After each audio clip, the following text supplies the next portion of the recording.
Hello दोस्तों, क्या हाल है। तारीख आज 7 फरवरी, दिन मंगलवार हो गया, हिंदी तिथि द्वितीया। और आइए बात करते हैं आज के मुख्य समाचार में देश भर की तमाम बड़ी खबरों पर नजर डालते हैं। अच्छा, सबसे पहले तो आप सभी को हैप्पी रोज डे, क्योंकि आज से ही वैलेंटाइंस वीक की शुरुआत हो चुकी है और वैलेंटाइन सप्ताह का पहला दिन रोज डे से शुरू होता है। 7 तारीख को 7 फरवरी को रोज डे है। आप सभी को हैप्पी रोज डे। चलिए आगे बढ़ते हैं बड़ी खबरों में। देखिए आप, महंगाई का एक बड़ा झटका लगा है आम आदमी को। देश भर में 74 दवाइयों के दाम बढ़ चुके हैं। एंटीबायोटिक दवाइयां भी महंगी हुई है और अब हर साल 10% तक दाम बढ़ाए जाएंगे, दवाइयों के रेट बढ़ेंगे। और ऐसे में दोस्तों अब आपको मेडिकल पर मिलने वाली दवाइयां कुछ नई एमआरपी पर मिलेगी। लगभग 74 तरह की दवाइयों की कीमतों में बदलाव किया है राष्ट्रीय औषधि मूल्य निर्धारण प्राधिकरण (एनपीपीए) की तरफ से, जिसमें एलर्जी, हृदय रोग, कैंसर, अल्सर, माइग्रेन, सर्दी, जुकाम, खांसी, बुखार वगैरह इस तरह की और कई एंटीबायोटिक दवाइयां शामिल हैं। और ऐसे में इस नए नियम के बाद अब दवाइयों के रेट क्या होंगे, जिसकी जानकारी भी आप थोड़ा सा स्क्रीन पर देख सकते हैं। चलिए अगली बड़ी खबर आ रही है। ट्रेनों में अब व्हाट्सएप से भी मंगा सकेंगे मनपसंद खाना। रेलवे की तरफ से एक व्हाट्सएप नंबर जारी किया गया। जी हाँ, रेलवे के IRCTC की तरफ से एक नया व्हाट्सएप नंबर जारी किया, आप स्क्रीन पर देख सकते हैं 8750001323। इस नंबर पर व्हाट्सएप करके भी अब रेलवे सफर के दौरान आप खाना ई-कैटरिंग के जरिए बुक कर पाएंगे। वैसे रेलवे की बात हो रही है तो एक और बड़ी अच्छी खबर आ रही है कि अप्रैल से हमारे देश में 3 और नई वंदे भारत ट्रेन शुरू होगी। एक तो बिहार पटना से लेकर झारखंड रांची तक, और फिर ये पश्चिम बंगाल हावड़ा तक जाएगी। देश के प्रधानमंत्री नरेंद्र मोदी 10 फरवरी को मुंबई सोलापुर और मुंबई शिरडी मार्ग पर भी वंदे भारत एक्सप्रेस ट्रेन को हरी झंडी दिखा सकते हैं, ऐसी मीडिया रिपोर्ट्स आ रही है। अच्छा, अगली बड़ी खबर देखिए। भारत में बने जंगी जहाज पर पहली बार विमान की लैंडिंग हुई। INS विक्रांत पर लाइट कॉम्बैट एयरक्राफ्ट और MiG-29K को उतारकर नेवी ने इतिहास रच दिया। दरअसल हाल ही में आपको पता होगा INS विक्रांत नौसेना को सौंपा गया ना, तो उस पर पहली बार तेजस विमान की सफल लैंडिंग कराएगी और ये आत्मनिर्भर भारत की दिशा में एक ऐतिहासिक उपलब्धि है हिंदुस्तान की। और दोस्तों ये वाकई में पूरे भारतवर्ष के लिए एक बड़े गौरव की बात है। अगर आप भी एक सच्चे दिल से हिंदुस्तानी हैं तो इसी बात पर एक लाइक तो बनता है। फटाफट से इस वीडियो पर लाइक कर दीजिए और अपन सीधा आगे बढ़ते हैं अगली बड़ी खबरों की तरफ। देखिए आप, कर्नाटक में एशिया की सबसे बड़ी हेलीकॉप्टर फैक्ट्री का उद्घाटन किया देश के प्रधानमंत्री नरेंद्र मोदी ने, और इस दौरान उन्होंने राफेल डील को लेकर विपक्ष पर निशाना भी साधा और कहा कि ये HAL प्लांट उनका जवाब है। जी हाँ, HAL का मतलब हिंदुस्तान एरोनॉटिक्स लिमिटेड। यही एशिया की सबसे बड़ी हेलीकॉप्टर बनाने वाली कंपनी है, जिसकी शुरुआत हुई है कर्नाटक के तुमकुरु में। इसका उद्घाटन किया PM मोदी ने, और ये भी मेक इन इंडिया के तहत इस कंपनी के द्वारा हमारे देश के फाइटर हेलीकॉप्टर वगैरह का निर्माण होगा। चीन को LAC पर चुनौती देने के लिए भी एक नया स्वदेशी हेलीकॉप्टर बनकर तैयार हो चुका है और इस फैक्ट्री में सेना के लाइट यूटिलिटी हेलीकॉप्टर तैयार किए जाएंगे। ये भी पूरे भारत देश के लिए वाकई में बड़े गौरव की बात है। 615 एकड़ में फैला है इस फैक्ट्री का टोटल कारखाना। चलिए अगली बड़ी खबर आ रही दोस्तों। आज से शुरू हुई भारतीय रिजर्व बैंक RBI की बैठक। 0.25% ब्याज दर बढ़ाने का हो सकता है ऐलान। इस फाइनेंशियल ईयर में अब तक 2.25% की बढ़ोतरी की उम्मीद है। और वैसे आपको बता दूं, अभी रेपो रेट 6.25% चल रही है। अच्छा, वही देखिए दोस्तों, राजधानी दिल्ली में कल तीसरी बार मेयर चुनाव हुआ, लेकिन वो भी टल गया। इसमें भी झगड़ा हो गया। 2 बार पहले मेयर चुनाव टल चुका है और कल तीसरी बार भी 10 नॉमिनेटेड मेंबर्स को वोट की मंजूरी के बाद हंगामा हो गया। और अब आम आदमी पार्टी का कहना है कि वो इस मामले को लेकर सुप्रीम कोर्ट जाएगी। मतलब देखिए, राजनीति है या लड़ाई नीति। खैर, ऑटोमोबाइल इंडस्ट्री से बड़ी अच्छी खबर आ रही दोस्तों। नया साल ऑटो सेक्टर के लिए बड़ा शुभ रहा। 14% तक बूम देखी गई ऑटो इंडस्ट्री में। 18 लाख से ज्यादा गाड़ियों की सेल अब तक हो चुकी है। सिर्फ जनवरी महीने में 14% गाड़ियों की बिक्री बढ़ी, जिसमें मारुति सुजुकी ने सबसे ज्यादा 1.5 लाख कारें बेची और 2 व्हीलर्स में हीरो मोटोकॉर्प कंपनी टॉप पर रही। वैसे ऑटो इंडस्ट्री की बात हो रही है तो आपको एक और अपडेट बता दूं साथ का साथ। भारत में 3 नई इलेक्ट्रिक बाइक लॉन्च करेगा ओला। 1.5 लाख रुपए तक इनकी कीमत हो सकती है। ओला कंपनी के CEO का ये कहना है। अच्छा, अडानी मामले को लेकर बड़ी खबर आ रही है। अडानी मामले में केंद्र सरकार पर बिफरे राहुल गांधी और कहा कि दूध का दूध पानी का पानी होना चाहिए। दरअसल राहुल गांधी संसद में बोले कि अडानी पर चर्चा करने से सरकार डर रही है और इस मुद्दे को लेकर कल भी हंगामा हुआ। लोकसभा और राज्यसभा आज तक के लिए स्थगित हुई। और दोस्तों, जब से हिंडनबर्ग की रिपोर्ट आई, अडानी एंटरप्राइजेज के शेयर पिछले 13 दिन में करीब 55% तक गिरे हैं। हालांकि अडानी ग्रुप ने एक बड़ा फैसला लिया कि गिरवी शेयर वापस रिलीज होंगे। प्रमोटर्स ने $1.1 अरब का पेमेंट भी कर दिया और इस फैसले के बाद अडानी पोर्ट का शेयर 8.6% तक ऊपर चढ़ा। इसके अलावा भी अडानी की कई सारी दूसरी सब्सिडरी कंपनीज के स्टॉक में भी कुछ तेजी देखी गई, जिसकी जानकारी आप देख सकते हैं। वैसे अरबपतियों की लिस्ट में अडानी 2 नंबर और फिसलकर अभी 22वें नंबर पर पहुंच चुके हैं। हालांकि डूबते अडानी ग्रुप के लिए एक बड़ी राहत की खबर आई है। अडानी ग्रुप की एक कंपनी जिसका नाम है अडानी ट्रांसमिशन लिमिटेड, उसको 478 करोड़ रुपए का मुनाफा हुआ। यह अक्टूबर-दिसंबर की तिमाही का मुनाफा है। चलिए अगली बड़ी खबर देखिए दोस्तों। बड़े दुख की बात है। दरअसल आपको पता होगा, कल ही तुर्की और सीरिया में बड़ा गंभीर भूकंप आया और भूकंप भी एक बार नहीं आया बल्कि 12 घंटे के दौरान ही 3 बार भूकंप के बड़े झटके महसूस हुए और इसमें अब तक 2300 से ज्यादा लोगों की मौतें हो चुकी हैं, जान जा चुकी है। 2500 से ऊपर पहुंच सकता आंकड़ा। सैकड़ों लोग अभी भी मलबे में दबे हैं। रेस्क्यू टीम राहत सामग्री भेजेगा। भारत भी अब इनके लिए मदद करेगा। PM मोदी ने अपना वादा निभाया और तुर्की के लिए हुई इस जनहानि को लेकर कल ही देश के प्रधानमंत्री नरेंद्र मोदी और विदेश मंत्री S जयशंकर ने भी ट्वीट करके इस मामले पर संवेदना व्यक्त की। और सबसे अच्छी बात तो यह है कि भारत ने मदद की घोषणा कर दी है। तुर्की और सीरिया में आए भीषण भूकंप के बाद अब भारत मदद के लिए आगे आया। मेडिकल टीम के साथ रिलीफ सामग्री भी भेजी जाएगी। भारत एनडीआरएफ की 2 टीमों को तैयार कर चुका है तुर्की में भेजने के लिए, क्योंकि दोस्तों यहाँ भूकंप इतना गंभीर आया जिसका अंदाजा आप इसी बात से लगा सकते हैं कि 2500-3000 के लगभग लोगों की जान जाने का आंकड़ा हो चुका है और 10,000 से भी ज्यादा लोग इस भूकंप में गंभीर रूप से घायल होने की संभावना है। दोस्तों इस प्राकृतिक दुर्घटना में जान गंवाने वाले लोगों की आत्मा को ईश्वर शांति दे, हमारी यही श्रद्धांजलि है इनके लिए, और घायलों के जल्द से जल्द स्वस्थ होने की कामना करते हैं हम। अगली बड़ी खबर देखिए, भारत के लिए एक और बड़े गौरव की बात सामने आ रही है। गुजरात के मित्तुल व्यास ने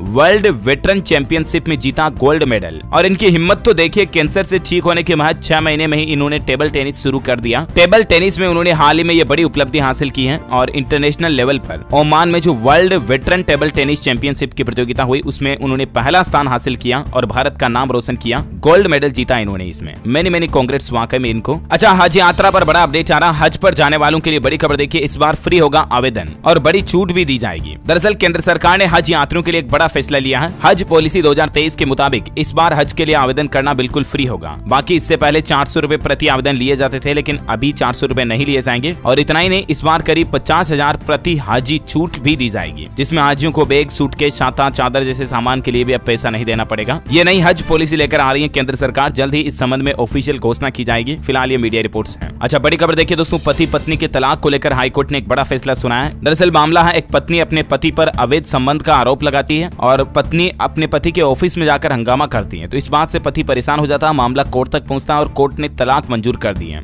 यानी कि कोई पत्नी शक के बिहाफ पर, शक के आधार पर बार बार पति को टॉर्चर नहीं कर सकती, परेशान नहीं कर सकती, वरना इस आधार पर भी पति अपनी पत्नी से तलाक ले सकता है। छत्तीसगढ़ हाईकोर्ट की तरफ से यह अहम बड़ा फैसला सुनाया गया। अच्छा, वहीं बड़ी खबर आ रही है दोस्तों, देश के प्रधानमंत्री नरेंद्र मोदी ने लॉन्च किया इथेनॉल फ्यूल। पेट्रोल डीजल के मुकाबले ये काफी ज्यादा फायदेमंद होगा। भारत में इथेनॉल 20 वाले ईंधन को लॉन्च कर दिया। इसे 2 चरणों में लाया जा रहा है। पहले चरण में इसे देश के 11 राज्यों के 11 शहरों में उपलब्ध किया जाना और फिर दूसरे चरण में इसकी शुरुआत देश भर में की जाएगी। E20 फ्यूल, इसका मतलब है दोस्तों कि ये एक रिफाइंड और मिक्स्ड फ्यूल है जिसमें 20% इथेनॉल होगा जबकि 80% पेट्रोल होगा। तो इससे होगा ये कि ये सस्ता पड़ेगा पेट्रोल डीजल के बजाय थोड़ा ईंधन में, और बाकी गाड़ियां भी अब तो इथेनॉल फ्यूल से बनने वाली आने लग गई है, तो ये बड़ा फायदा होगा। अच्छा, वही देखिए बड़ी खबर, निशान मिशन के तहत इसरो और नासा एक खास सैटेलाइट लॉन्च करने जा रही है जो धरती पर पैनी नजर रखेगा। भूकंप से लेकर भूस्खलन तक की भविष्यवाणी इस सैटेलाइट के जरिए की जा सकेगी। हमारी जो भारतीय अंतरिक्ष अनुसंधान एजेंसी है इसरो और अमेरिकी अंतरिक्ष एजेंसी नासा दोनों मिलकर के ये मिशन आयोजित करने जा रहे हैं। वही देखिए पीएफ खाते को लेकर एक नया नियम अपडेट आ रहा है। पीएफ खाते से पैसे निकालने का नियम बदल चुका है। अब 5 साल से पहले अगर आप पैसा निकालोगे तो आपको टैक्स देना पड़ेगा और यह नया नियम 1 अप्रैल 2023 से लागू होगा। देश की वित्त मंत्री निर्मला सीतारमण ने बजट में इस पीएफ से संबंधित नियमों में बदलाव का फैसला लिया है। इस संबंध में मैंने डिटेल जानकारी कल एक शाम को वीडियो में बताई थी, अगर आपने नहीं देखा तो जाकर के देख सकते हैं। सिंपल नियम ये है दोस्तों कि आपने पीएफ खाता खोले हुए अगर अभी तक 5 साल पूरे नहीं हुए हैं और ऐसे में अगर आप अपने पीएफ खाते से पैसा निकालोगे तो आपको टीडीएस देना पड़ेगा उस पर। हालांकि अगर आपके पीएफ खाते को 5 साल हो चुके हैं, यानी कि आपका पीएफ अकाउंट 5 साल से पुराना है, तो फिर कोई टीडीएस नहीं लगेगा। और टीडीएस भी पहले 30% लगता था, उसकी जगह पर अब आपको 20% ही देना पड़ेगा 1 अप्रैल 2023 से, ठीक है ना। अच्छा, बैंकिंग न्यूज पर बड़ी खबर देखिए, फिक्स डिपॉजिट यानी कि एफडी पर अब ज्यादा ब्याज देगा ये बैंक, 8.5% तक इंटरेस्ट रेट देगा। बंधन बैंक की तरफ से हाल ही में एफडी के रेटों में बढ़ोतरी की गई है। ज्यादा जानकारी आप देख सकते हैं स्क्रीन पर। वहीं जीएसटी पर भी एक बड़ा अपडेट आ रहा है। साल 2023-24 में मर्ज नहीं होंगे किसी भी तरह के टैक्स रेट। अच्छा, वहीं देखिए बड़ी खबर दोस्तों, ड्रग्स की लत में डूबा भारत का सबसे शिक्षित राज्य केरल। केरल राज्य का आंकड़ा आ रहा है कि पिछले 6 साल में ड्रग्स के केस 300% तक बढ़े हैं और ये वाकई में बड़ी दयनीय स्थिति है। सरकार को नशा मुक्ति कंट्रोल करना चाहिए। अच्छा वहीं दोस्तों, ओल्ड पेंशन स्कीम यानी कि ओपीएस को लेकर बड़ा अपडेट आ रहा है। सरकारी कर्मचारियों के लिए सरकार ने संसद में बताई जरूरी बात। किन किन राज्यों में ओल्ड पेंशन स्कीम अब तक लागू हो चुकी है, तो लोकसभा में सरकार ने बताया कि राजस्थान, छत्तीसगढ़, झारखंड, पंजाब और हिमाचल प्रदेश राज्यों ने अपने स्टेट में ओल्ड पेंशन स्कीम को लागू करने का फैसला किया है। अब तक ये 5 राज्य हैं जिन्होंने पुरानी पेंशन योजना को फिर से अपनाने का फैसला किया है। टेक्नोलॉजी से बड़ा अपडेट देखिए, iOS यूजर्स के लिए अच्छी खबर है। व्हाट्सएप ग्रुप में अब आपको एक नया फीचर मिलेगा और वो फीचर है व्हाट्सएप ग्रुप के नाम को लेकर। अब नाम में आप ज्यादा कैरेक्टर रख पाएंगे, यानी कि ज्यादा लंबा नाम रख पाएंगे। 100 कैरेक्टर की लिमिट मिलेगी आपको, है ना। और वहीं देखिए बड़ी खबर दोस्तों, देश के प्रधानमंत्री नरेंद्र मोदी ने भारत ऊर्जा सप्ताह 2023 का उद्घाटन किया और इस दौरान पीएम मोदी बोले कि महामारी के बाद भी भारत बना रहा ग्लोबल ब्राइट स्पॉट। दरअसल प्रधानमंत्री नरेंद्र मोदी ने कर्नाटक के बंगलुरु में कल ही इंडिया एनर्जी वीक का उद्घाटन किया और इस दौरान पीएम मोदी ने एक और बड़ी पहल भी शुरू की। देखिए आप, अब प्लास्टिक की बोतल से बनेगी यूनिफॉर्म। पीएम मोदी की तरफ से अहम शुरुआत की गई है। दरअसल प्रधानमंत्री ने IOCL की अनबोटल्ड पहल के तहत कपड़े और यूनिफॉर्म बनाने के एक प्लांट का उद्घाटन किया है और एक यूनिफॉर्म बनाने में लगभग 28 इस्तेमाल की गई PET की बोतलों का रिसाइकिल किया जाएगा और ये एक तरह का नया रिसाइकलिंग प्रोडक्ट प्लान है जिसमें वेस्टेज माल से काम की चीजें बनाई जाएगी, जैसे जैसे यूनिफॉर्म ड्रेस वगैरह। अच्छा, इसके अलावा पीएम मोदी 10 तारीख तक मुंबई दौरे पर आएंगे और इस दौरान छत्रपति शिवाजी टर्मिनल में वंदे भारत ट्रेन का उद्घाटन करेंगे 10 फरवरी को। इस संबंध में अलर्ट भी जारी किया गया। इसके बाद 12 तारीख को पीएम मोदी दिल्ली मुंबई एक्सप्रेसवे का उद्घाटन करेंगे। धनावड़ में एक सभा की तैयारी भी की जा रही है। साथ ही उत्तर प्रदेश में होने वाले ग्लोबल इन्वेस्टर समिट का भी उद्घाटन देश के प्रधानमंत्री द्वारा ही किया जाएगा। महाराष्ट्र और उत्तर प्रदेश के दौरे पर जाएंगे पीएम मोदी शुक्रवार को, यानी 10 फरवरी को। अच्छा, वही देखिए बड़ी खबर, Grammy award winner Ricky Kej को देश के पीएम ने दी बधाई। तीसरी बार किया भारत का नाम रोशन। अच्छा, बड़ी खबर आ रही है, पश्चिम बंगाल राज्य का विधानसभा का सत्र 8 फरवरी से शुरू होगा। 15 फरवरी को वेस्ट बंगाल का बजट जारी होगा। वही देखिए राजस्थान सरकार का एक बड़ा फैसला, प्राइवेट अस्पतालों में इमरजेंसी का खर्च भी अब राजस्थान सरकार खुद उठाएगी। राजस्थान के स्वास्थ्य मंत्री बोले सरकार अलग से फंड देगी इसके लिए, और राइट टू हेल्थ बिल में भी इस नियम को जोड़ा जाएगा। वहीं राजस्थान में सरकार की एक और प्लानिंग है, देखिए आप, 20,000 करोड़ रुपए उगलेंगे बांध। तलहटी से बजरी यानी कि रेत निकाल कर बेचेगी सरकार। बांधों के तल से नीचे से रेत निकाला जाएगा और फिर सरकार खुद उसको बेचेगी। बिशलपुर बांध से राजस्थान में ये नई शुरुआत करने जानी है और इससे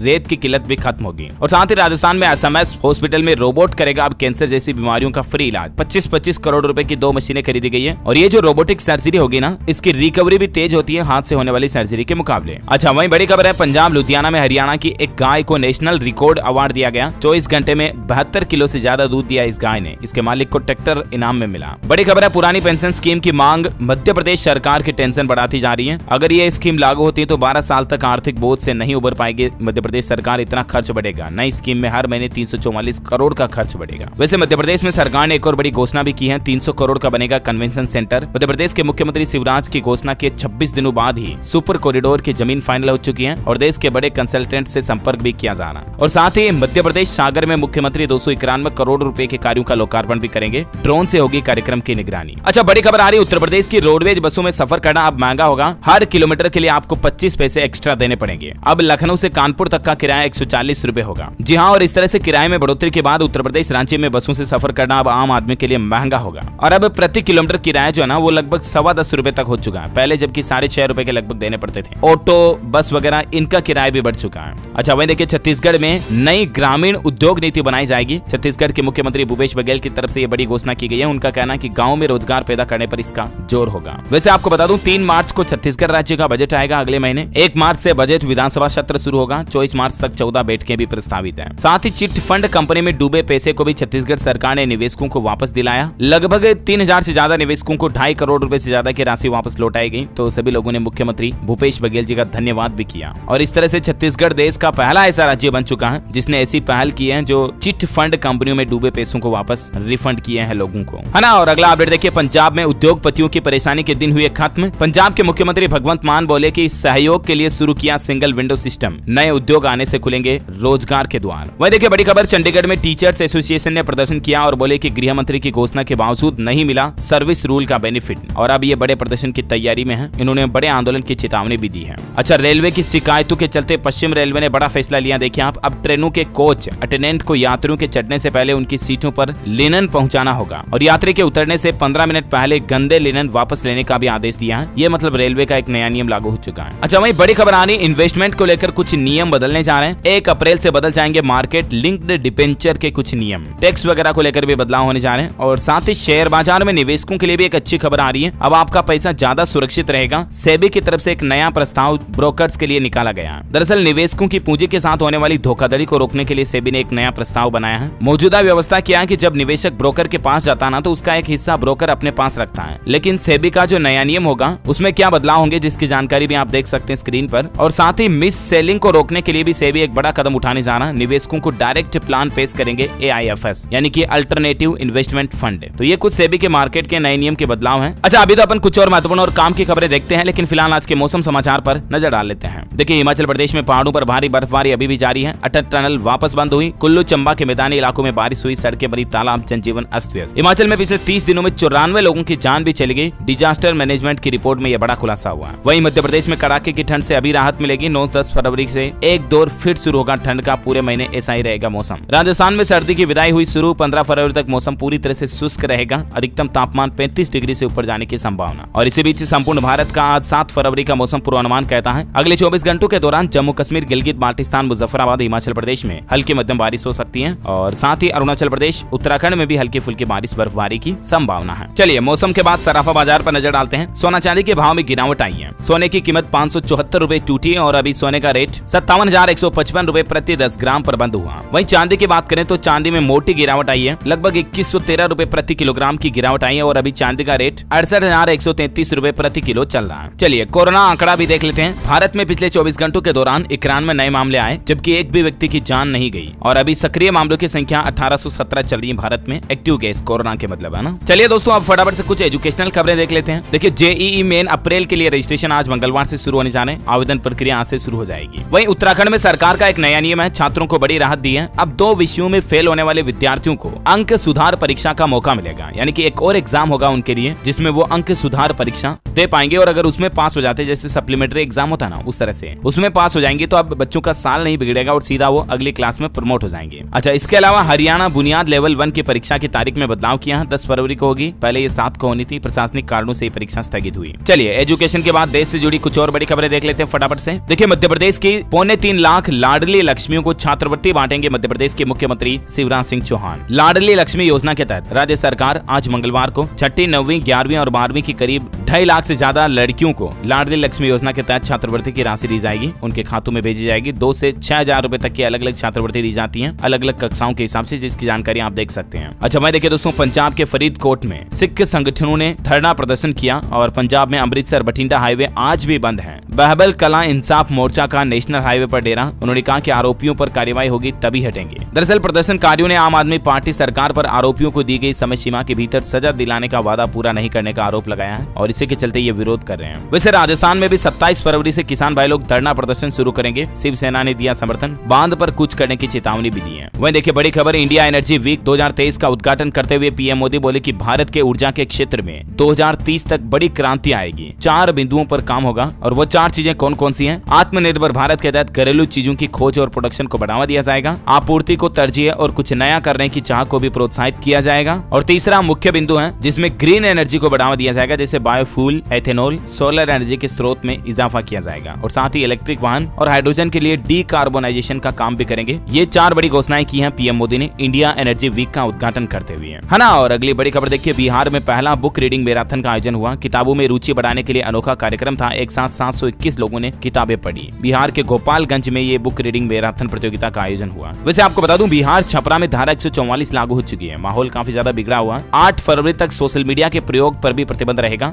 यानी कि फेसबुक, व्हाट्सएप, इंस्टाग्राम, ट्विटर वगैरह इन पर भी बैन लगा दिया 8 तारीख तक तो। और साथ ही भारी संख्या में एसएपी और एसटीएम यानी स्पेशल टास्क फोर्स के जवान भी तैनात किए गए। मसला यह है, सारण जिले के मांझी के मुबारकपुर गांव में एक युवक की पीट कर हत्या कर दी जाती है और इसी हिंसा और बवाल को देखते हुए इलाके में धारा 144 लागू की गई है। वही देखिए झारखंड सरकार का नया प्लान, सड़कें अब स्ट्रीट डॉग से होगी मुक्त। शहर में आवारा कुत्तों को कंट्रोल करने के लिए जेएनसी बनाएगा एक नया डॉल शेल्टर और कुत्तों की नशबंदी भी की जाएगी ताकि उनकी प्रजातियां ना बढ़े। वह देखिए बड़ी खबर, 150 सैटेलाइट लॉन्चिंग का हिस्सा बनेंगे छत्तीसगढ़ के अभी 75 स्टूडेंट्स। दुनिया में पहली बार एक साथ लॉन्च किए जाएंगे पीको उपग्रह और एक नया वर्ल्ड रिकॉर्ड बनेगा दोस्तों। देश भर में doctor APJ Abdul Kalam satellite launch vehicle machine 2023 की शुरुआत की गई है और इसमें देश भर के अलग अलग राज्यों के विद्यालयों और महाविद्यालयों के छात्रों ने मिलकर 150 पीको उपग्रह यानी कि सैटेलाइट को रॉकेट के माध्यम से लॉन्च करने का प्लान बनाया है। सबसे खास बात यह कि इसमें दंतेवाड़ा देश का पहला ऐसा जिला है छत्तीसगढ़ का जहां के 75 स्टूडेंट एक साथ इसमें हिस्सा ले रहे हैं। अच्छा भाई देखिए बड़ी खबर, उत्तर प्रदेश रोडवेज की बस में अगर अब आप बिना टिकट यात्रा करते हुए पकड़े जाते हैं तो जुर्माना आपको 10 गुना देना पड़ेगा। पहले 50 रुपए जुर्माना था, उसकी जगह 500 रुपए कर दिया गया। अच्छा, उत्तर प्रदेश सरकार ने गर्भवती महिलाओं को एक बड़ी राहत दी है। मुफ्त में जांच होगी अब प्राइवेट केंद्रों पर भी, निजी केंद्रों पर भी। ई वाउचर से अल्ट्रासाउंड और अन्य सुविधाएं भी गर्भवती महिलाओं को फ्री मिलेगी। उत्तर प्रदेश सरकार ने गर्भवती महिलाओं के लिए ये बड़ा ऐलान किया। दरअसल गर्भवती माताओं बहनों को ई वाउचर दिए जाएंगे और उनके जरिए अब प्राइवेट क्लिनिक केंद्रों पर भी जांच मुफ्त हो पाएगी। वह देखिए अब बिहार में मिलेगी मेडिकल की बेहतर शिक्षा। राज्य के मेडिकल कॉलेज में खुलेंगे 7 सुपर स्पेशलिटी विभाग भी। अच्छा, कांग्रेस ने त्रिपुरा राज्य में विधानसभा चुनाव के लिए अपना घोषणा पत्र जारी किया जिसमें अनाउंसमेंट किया कांग्रेस ने, अगर त्रिपुरा में हमारी सरकार बनती है तो पुरानी पेंशन योजना को वापस शुरू करेंगे और लोगों को 150 यूनिट बिजली मुफ्त देंगे। अच्छा मैं देखिए तमिलनाडु के मुख्यमंत्री स्टालिन की बड़ी घोषणा, बेमौसम बारिश से प्रभावित किसान भाई लोगों को 20,000 रुपए प्रति हेक्टेयर मुआवजा भी दिया जाएगा। यानी कि जिन किसानों की फसल बारिश की वजह से, सूखे की वजह से खराब हो गई है, उनको 20,000 रुपए प्रति हेक्टेयर मुआवजा राशि मिलेगी। अच्छा, झारखंड सरकार ने नई इलेक्ट्रिक पॉलिसी जारी कर दी है और पहली 10,000 इलेक्ट्रिक कारें जो बिकेंगी ना झारखंड राज्य में, उन्हीं लोगों को खाते में सब्सिडी का फायदा मिलेगा, ये कहना है झारखंड सरकार का। अच्छा भाई देखिए WPL की तारीखें आई सामने, 22 दिन तक चलेगा टूर्नामेंट। दरअसल जैसे IPL होता है ना, इंडियन प्रीमियर लीग, उसी तरह से इस साल BCCI WPL यानी कि वुमेन प्रीमियर प्रीमियर लीग का आयोजन भी करवा रहा है और इसकी शुरुआत कब से होगी जिसकी जानकारी भी आप देख सकते हैं। अच्छा भाई, सुप्रीम कोर्ट को 5 नए जज मिल चुके हैं। सीजेआई चंद्रचूड़ ने दिलाई शपथ। 4 फरवरी को ही केंद्र सरकार ने इनके अपॉइंटमेंट की मंजूरी दे दी थी। और एक अंतिम कांग्रेचुलेशन देंगे बॉलीवुड के नए कपल को। देखिए 7 फरवरी को आज शादी करेंगे सिद्धार्थ और कियारा। खबर है दोस्तों कि इन दोनों ने एक दूसरे के पेरेंट्स से भी इजाजत ली थी, उसके बाद ये शादी कर रहे हैं। ये राजस्थान जैसलमेर में एक खूबसूरत जगह पर डेस्टिनेशन पर आज वेडिंग करने जा रहे हैं। मेनी कांग्रेट्स दोनों को। ओके दोस्तों, तो इस कड़ी में आज दिन भर की तमाम बड़ी खबरें, मुख्य समाचार, टुडे ब्रेकिंग न्यूज का अपडेट वीडियो यहीं समाप्त होता है। और हाँ, आप मुझे कमेंट करके बताइए दोस्तों कि भारत का सबसे शिक्षित राज्य कौन सा है। ऐसा कौन सा स्टेट है जहां एजुकेशन ग्राफ सबसे हाई है, कमेंट करके बताइए। आज मैं आपको ऑप्शन भी नहीं देने वाला हूं। कमेंट करने वाले रैंडमली लोगों को सेलेक्ट किया जाएगा हमारी DLS न्यूज टीम की तरफ से और आप जीत सकते हैं एक शानदार सरप्राइज गिफ्ट जो कि गिव अवे के रूप में आप तक पहुंचा दिया जाएगा। और इसी के साथ ही अगर आपको वीडियो अच्छा लगा तो इसे लाइक जरूर करना, शेयर भी करना अपने दोस्तों के साथ फेसबुक और व्हाट्सएप पर। DLS न्यूज चैनल को सब्सक्राइब करके बेल आइकन जरूर दबा देना ताकि आप ऐसे ही काम की महत्वपूर्ण खबरें रोजाना देख पाएंगे। जय हिंद, जय भारत, वंदे मातरम।